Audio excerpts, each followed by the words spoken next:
Welcome to Single Mom MD, the podcast meant for women physicians that are single moms. We all need a little extra help at some time in our lives, but this very special group of us needs just a little bit more.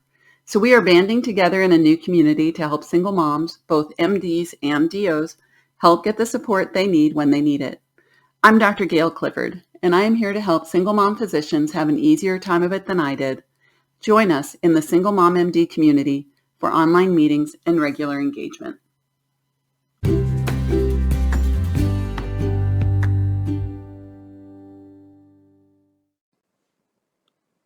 Have you ever considered RVing solo or with your kids but lack the confidence, knowledge, or skills to venture out on your own? Don't let fear hold you back from making memories that will last a lifetime. Christine, tell us how you got started. So I started with my kids because I had a passion for camping. I grew up camping in a tent, and I was tired of having a wet sleeping bag. We used to go camping with my family at least one time a month for as long as I can remember during my childhood. And I just really had a passion for getting out there, exploring the world, and I really didn't want to be held back by anybody else's schedule. I wanted to just do this with my kids, making memories. So one of my favorite memories that I have RVing was when we went camping to Glacier National Park. I'll never forget, I couldn't sleep, so I was sitting in the closet in the dark so that I didn't wake my husband, trying to think about where we were going to go that summer. And I decided that Glacier National Park sounded amazing. I wanted to go see if we could see some bears, not too close, hopefully, but it just sounded like a beautiful place, and I couldn't afford to go to Alaska, so this sounded second best.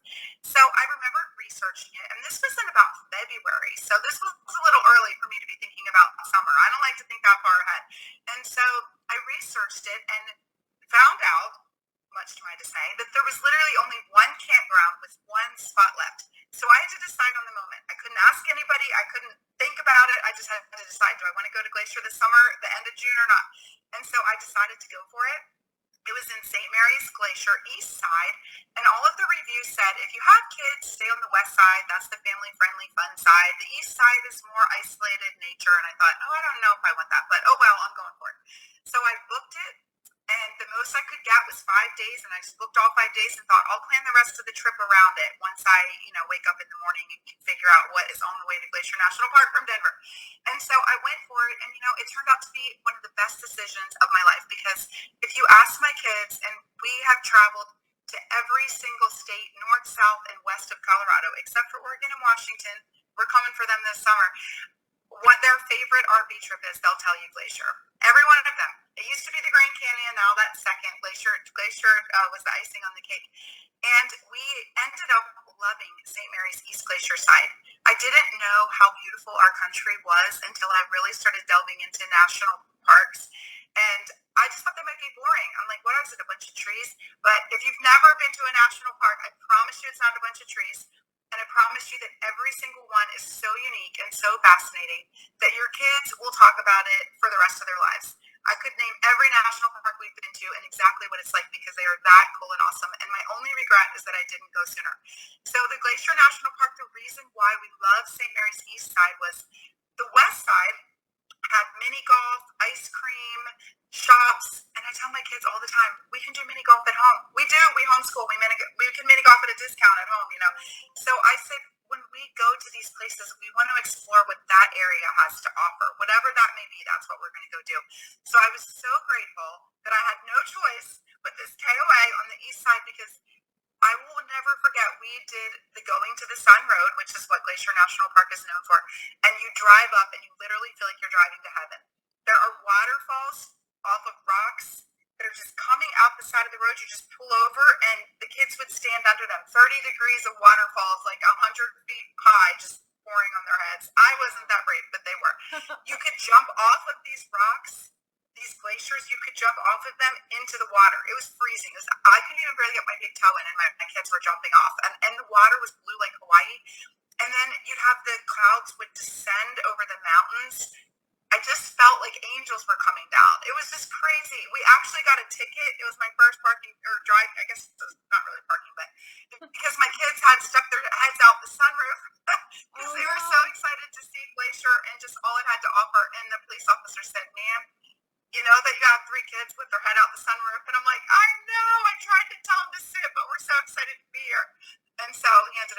me a $40 ticket and sending us on our way. But it was amazing. We will never forget it. That's so awesome. Okay, so we're listening to Christine Swartz, known as RV Mama of 4. Tell us about yourself, Christine. So I have 4 kids, and I'm also one of 4 kids. My kids are 8. No, actually, he's 10. I'm losing track of time here. I have a 10-year-old, a 12-year-old, a 16-year-old daughter, and an 18-year-old son that's about to graduate. And we have been camping for as long as I can remember. I did tent camping with my son, who's now 18, all the way through Cub Scouts and Boy Scouts. And 8 years ago, my sister called me and she said, guess what? And I said, what? And she said, we're going to buy an RV. And because, you know, you have a little sibling rivalry, I thought, well, I need an RV if she's getting an RV. So I said, why are you getting an RV? And she said, well, we really want to go chase our kids around with their activities. And so that we can sit in the RV, we have a place to go, we can hang out in between all of their dirt bike races and stuff like that. And I said, well, how much are you paying? And she said, our RV is only $150 a month. And I thought, oh my gosh, that is a dinner out in Texas for a family of 6. Like, I could give up a dinner out a month to get an RV to go do the same thing because my daughter got a lot of scholarships in dance. And so I asked my husband and I said, you know, my sister's getting an RV. What do you think about that? We could go to all these dance competitions, baseball, have somewhere to stay. And he's very amenable to whatever I want. So he didn't really lead on to the fact that he hates camping. So he said, okay, if you want it, you know, go research it and figure out what you want. And, you know, that's an okay price. And that's actually something that I want to make sure that your listeners know is that RVs are very reasonable, that anybody can RV on any budget. And to even buy an RV is not that expensive. Even with my brand new RV, we only paid slightly more than that, and that was a used RV. They're just not like buying a car. They're much more affordable than that. So the next day, I dropped my kids off to school, and I went RV hunting, and I ended up finding what we lovingly ended up calling Breakdown Betsy. And so we decided this was what we were going to do. So my husband came on the walkthrough with me. And they tried to cram everything you could ever possibly know about RVing into an hour. And we were trying to write it all down and take videos and, you know, try to keep track of it all. And as soon as we left the parking lot and I started driving, because this was my thing, all of it went right out the window. I forgot everything they had to say. It didn't break like I thought it was going to break like a normal car. And I just started screaming and I'm like, oh, I can't do this. And so my husband took over. I pulled over at like the second stop sign. And for the next year, my husband did all of those things. We went camping at least once a month, year-round, because we lived in Texas, about an hour away at this awesome campground. And it was called Lake Conroe. It's Thousand Trails, which if you have families, Thousand Trails is an amazing cheap membership to get. I spent $300 and I could stay 30 nights. Wow. And like all over the place throughout the country. And so, yeah, and we used all 30 nights. I mean, we stayed at that Lake Conroe so many times. They don't have it in Colorado, unfortunately, so I had to give up my membership. But they have it in a lot of other states. Texas has a lot. So he ended up driving that RV up to Lake Conroe, and then he would set it up, do the sewer, do the electric, and then he would say, I really have a lot of work to do. I need to go back home. So after hearing that for about a year, we're like, I don't think Dad really likes camping. And I think that was half of it. And he's a lawyer, so he does have to work a lot too. And so I started to feel guilty. I thought, we're sitting up here enjoying every minute of Candy Bingo. And that particular Thousand Trails had so much stuff for the kids. I can envision 8 years later what the people look like, what the workers look like, their names. They would come and check in on me. The maintenance guy would be like, do you need anything? I remember having dinner with some of the workers. They'd sit down at the table and be like, what you cooking, you know? And it just became like this family environment, even though it was a huge campground because we went so much and they knew I was alone. And part of RVing solo, for me, has meant a community of RVers. I cannot describe to you how many people that God, I say we have camping angels, because I can't describe to you how many people God has put in our path that just helped us along the way. You know, the fuse went out, the air conditioner didn't work, we had a leak. You know, everything and anything, there is somebody at that RV campground that I would literally just say, can you help me? And they did.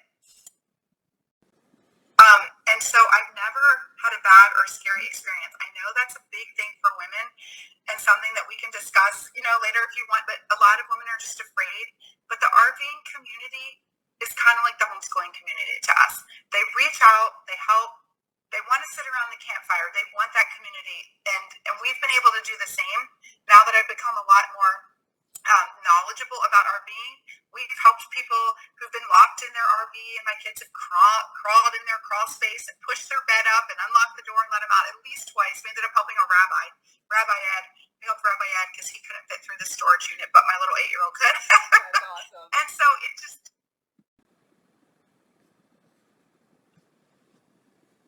So Rabbi Ed couldn't get out. No, Rabbi, I couldn't get out. We had another family that couldn't get out. My kids are pros at crawling through storage units that, you can't even sit up in to get people out.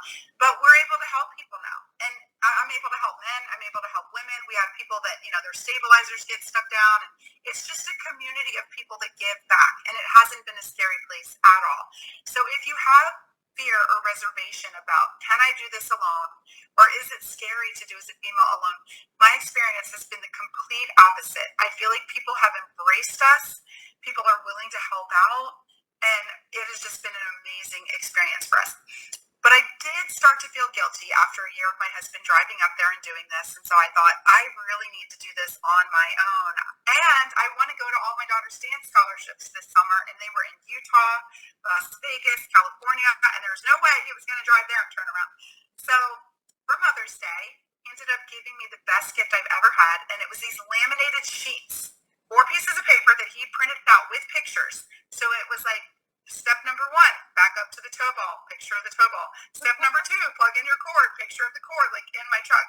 And so it was all there, written, visual, laminated. It was amazing. I held on to those for at least 4 years until they got destroyed by the rain.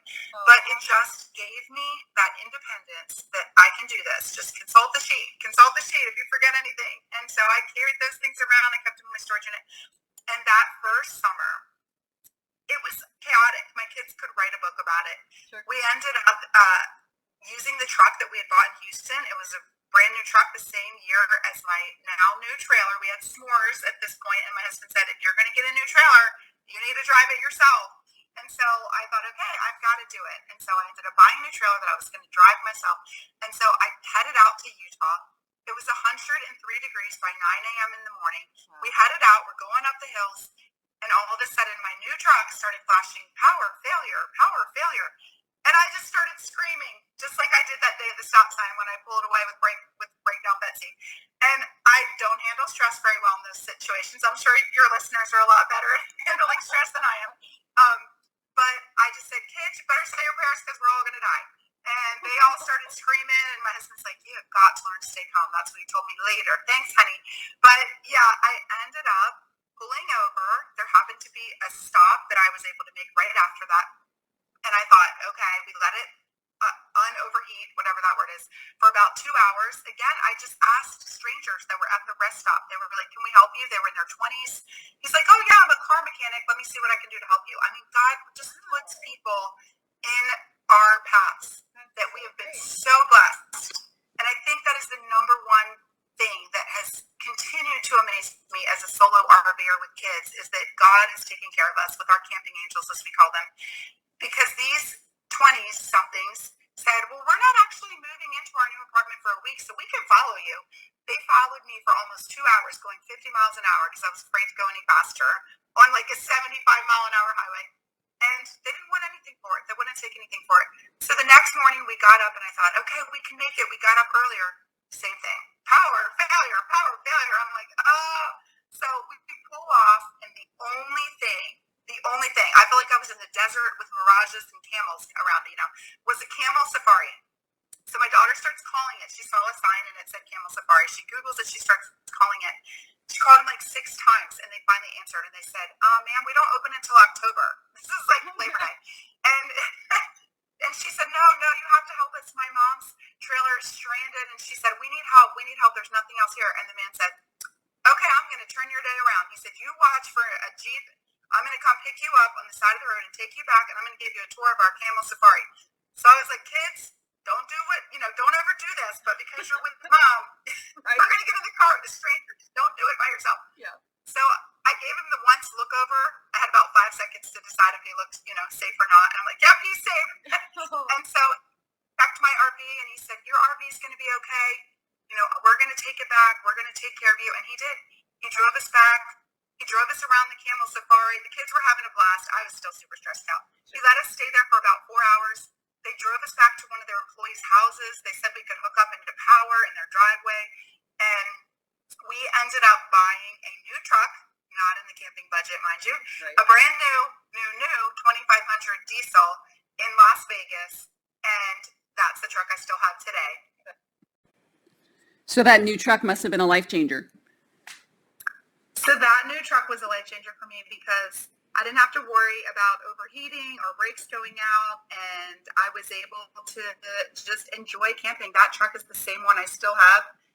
That was back in 2019, and I still have it. And we have put over 105,000 miles on that truck since 2019, mainly with RV trips and work.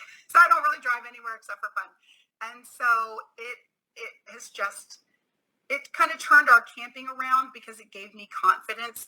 But you can RV with any type of vehicle that you have or any budget that you have. And you just have to be able to, I'm sure you guys have to do this all the time in your field. You have to have confidence and you have to be willing to take that risk. You cannot let fear hold you back. There are so many people out there that are willing to help you. And that's what I do in my RV Mama of 4 membership is I personally coach people one-on-one or in groups. I have courses with videos because I know it's hard. I know it's hard. There's a lot of things that intimidate women in this field. It's still a very male-dominated field of driving your RV and hooking it up and setting up. I have men stop me all the time at campgrounds and they'll just come over and be like, wow, we were just watching you park and we can't believe you did that. and I'm, and then I'm like, hey, come on over, join us at the campfire. And Bring the marshmallows. It's just a fun thing. Yeah. What do you recommend for somebody who's starting for the first time? Say they drive just a regular car. I mean, if they have, more than 3 kids, I'm sure they're in a minivan or an SUV. But what do you recommend? Do you recommend renting first or like a small one that is attached to like a pickup truck kind of thing? Or what do you recommend for very first timers that are interested in trying but a little nervous? Yeah, so I did not have a truck for years. I never had a truck with breakdown Betsy, and I had that trailer for at least 3 years. I just had the good old-fashioned Jeep SUV. It was a long one. I can't even remember what type it was, but it did well for me, and we were able to travel all over. The main thing that you really have to do is make sure that you research, or this is something that I can help members with, that your tow vehicle has the capacity to pull your RV. Sure. Because that was what went wrong with mine in the first truck that I was telling you about, is they told me in Houston that it was going to be enough because Houston is flat. Right. And I would have been fine in Houston. If I still lived in Houston, I wouldn't have had power failure. I camped in there for 3 years and never had an issue. But if you're traveling west, Colorado, Utah, Wyoming, those states have brutal mountains. So you just want to make sure that you don't, the sales guy is always going to tell you you're fine. So that's number one. Make sure you either research or talk to somebody that you trust, and I can help people with that to make sure that you're getting what you think you're getting and that you can tell. The second thing is whether you decide whether to rent or buy.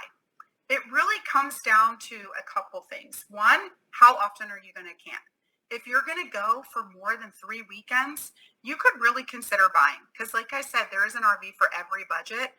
So if that's something that you really want to get out there and make memories with your kids, which I love doing and my kids love it, they could tell you story after story. That's usually what we do when we're driving anywhere, is talk about stories of all of our other RV trips. So when people come with us, they're probably like, okay, how many stories are y'all going to tell? Well, we have a lot of stories.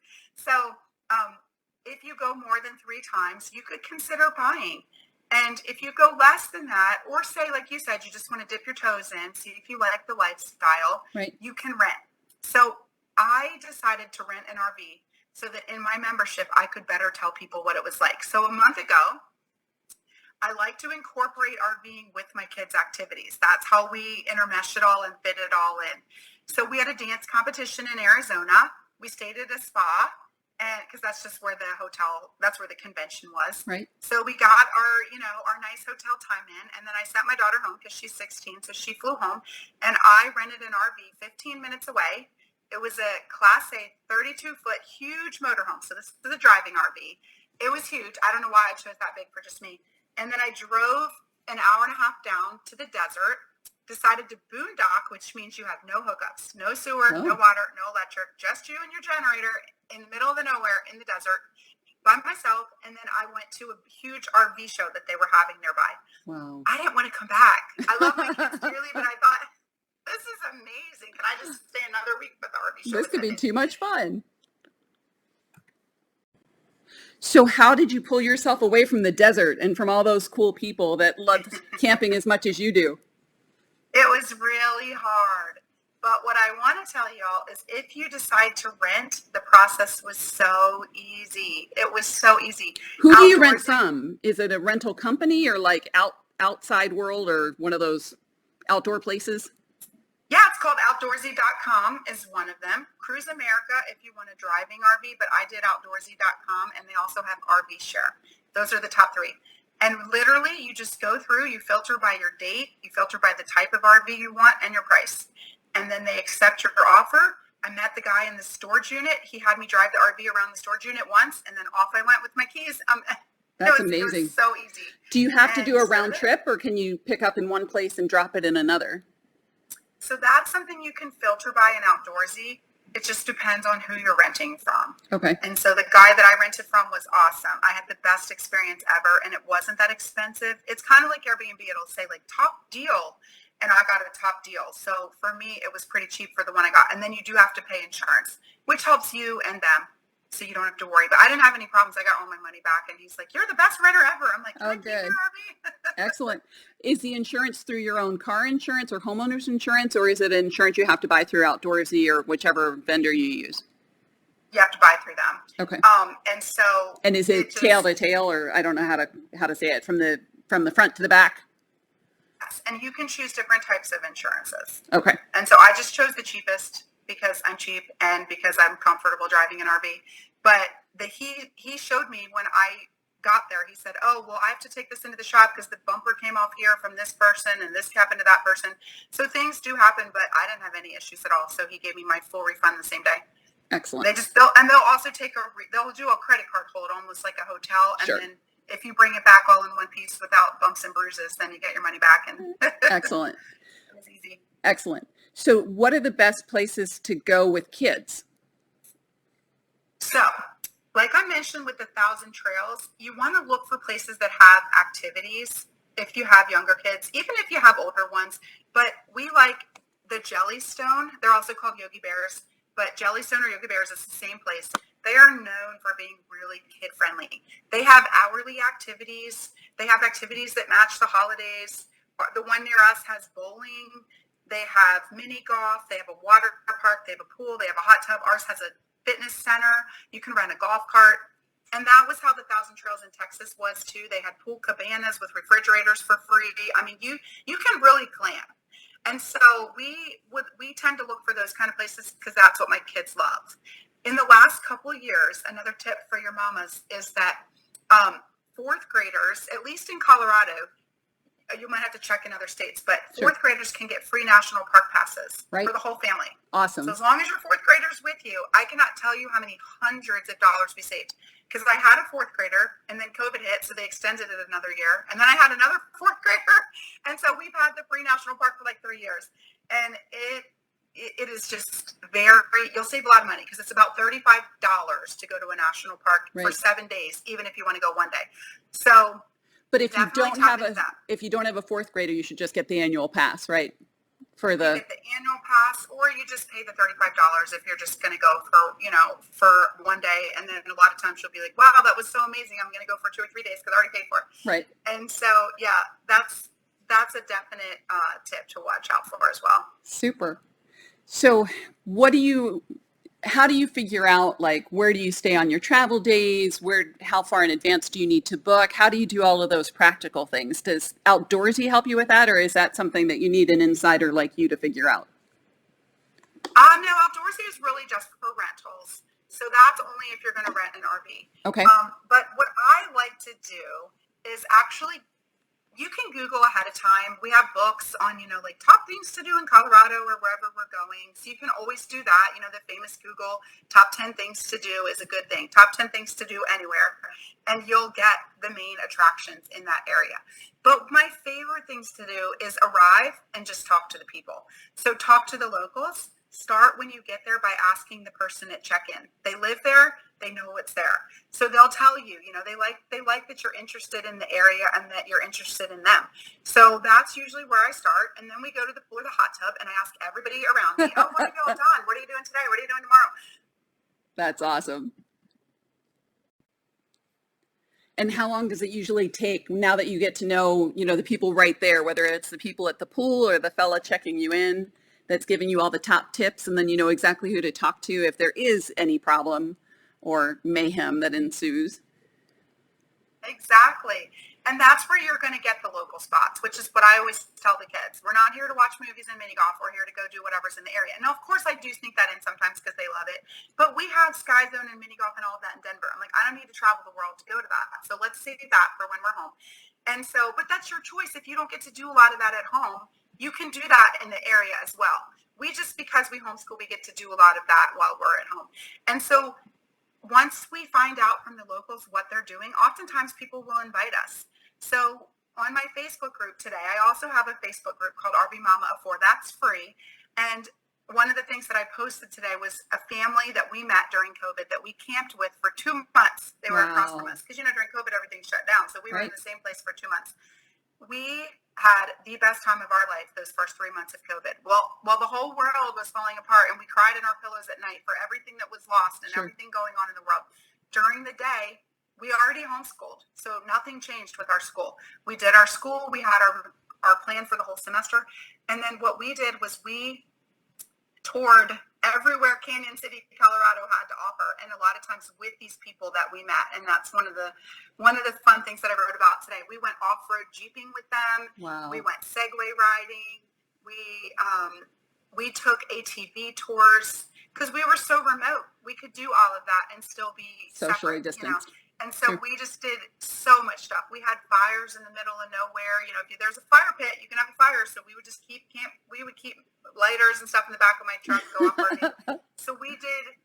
If you ask my kids about COVID, the first thing they'll tell you about is camping. That's because amazing. I thought I have to create a time for them where we can't just live in the despair that's going on around us, because it was a horrible time for everybody. And so for us, those first 3 months were very different. Because I made that choice. My husband stayed behind. He had to work. Wow. I don't think he would have wanted to camp anyway. Right. But for 3 months, we RV'd. Well, I think that's probably as good a place as I can to segue into. So how do you set up the sewer line? Because COVID was such a crappy situation for most of us. Let's go right to that question that I know everybody's been thinking about. So how do you set it up? You told me that if you can change a dirty diaper, you can hook up a sewer line. So how hard is it really? And if you can be a doctor and do all the things that you guys have to do. But we always have gloves on. We have gloves on. Yes, and so sewer gloves are a must. Okay. They actually sell them in a little box. They stick to the inside of your storage unit or wherever you want to stick them, and you just pull them out, and they're almost like doctor gloves. They're not as tight, okay, but they're like the plastic green gloves that are loose. And so you really don't get dirty, and you're hooking up one end to your RV, and it's clean. You take it out of a bin that you want to make sure is labeled sewer. I one time mixed mine up with water and put it in the wrong bin. And so fortunately I caught it before we hooked anything up bad, but it was the next morning and I thought, that was my water bin. So now I keep bright yellow, like a yellow jacket is my sewer, and everything else is something else. So you just put it into your RV and you twist it. And then the other end, you're just sticking into the ground. It goes like this. It's like a water fountain ankle. Right. And you just put it into the ground, and it can be see-through or not see-through, whatever you want. And so if it's gross, just get the one that's not see-through. And then you end up just pulling open your black lever. Yeah. Never at the same time as your gray. You don't want your black water and your gray water mixing, but you open it. You'll be able to tell when it's empty because you can just feel the hose is empty or it's full. And you still have your gloves on. And then you close the lever, and then you open your gray tank, which is all your shower water and your dishwater, and that will flush out anything gross. You always want to do that 1 second. And then you're done. And then you just unhook it and put it back in your yellow bin. That's awesome. So, there's times that things have gone wrong. There's times where my sewer hose broke or had a hole in it. I'm not going to say it doesn't happen, but you always want to have a backup sewer hose in case anything like that happens. And we could talk. The norm. It's not the norm, which is good. We could talk for hours, but we have to wrap this up because I want to have you again. But tell everybody how they can reach you and have you help them through this time, choosing their RV and getting out with their kids. Yes, if you can remember RV Mama of 4, like RV, MAMAOF, and the number 4, you can find me. My email is rvmamaof4@gmail.com. My website is rvmamaof4.com. And I have a Facebook group. I have a YouTube channel. So if you can remember that, you'll be able to find me. But my Facebook group is free, and you can get tips and tricks and, really get inspired to make memories. But if you really want to venture out and do this on your own, it really helps to have a coach. So I would highly recommend joining my membership. It's very reasonable. It's only $29 right now, and the price will eventually go up. But I have over 100 different lessons that I'm building out. They're not all built out yet, but they're all there and outlined, so they're ready to be built up, and there's a number of them already in there with videos. So you can see me backing out my truck. My 10-year-old knows how to do everything from start to finish except for drive my truck. He's the one actually doing I'm backing up, and he's the one raising the jack, lowering the jack, making sure it fits on the hitch. He knows how to do the sewer. He can do everything. And so I'm like, if he's 10, all my RV mamas can do it too. But it does help to have somebody that's learned, that's made the mistakes. And so with the coaching, I offer one-on-one or group coaching. I have classes that you can take you watch from your own home, and you can just log in. You can search through all the different 100 topics, but they also go in order, kind of from start to finish, what you're going to experience.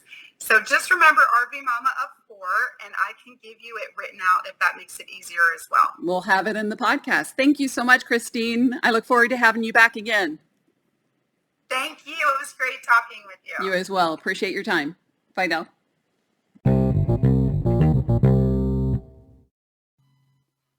Thank you for joining us for this episode of Single Mom MD.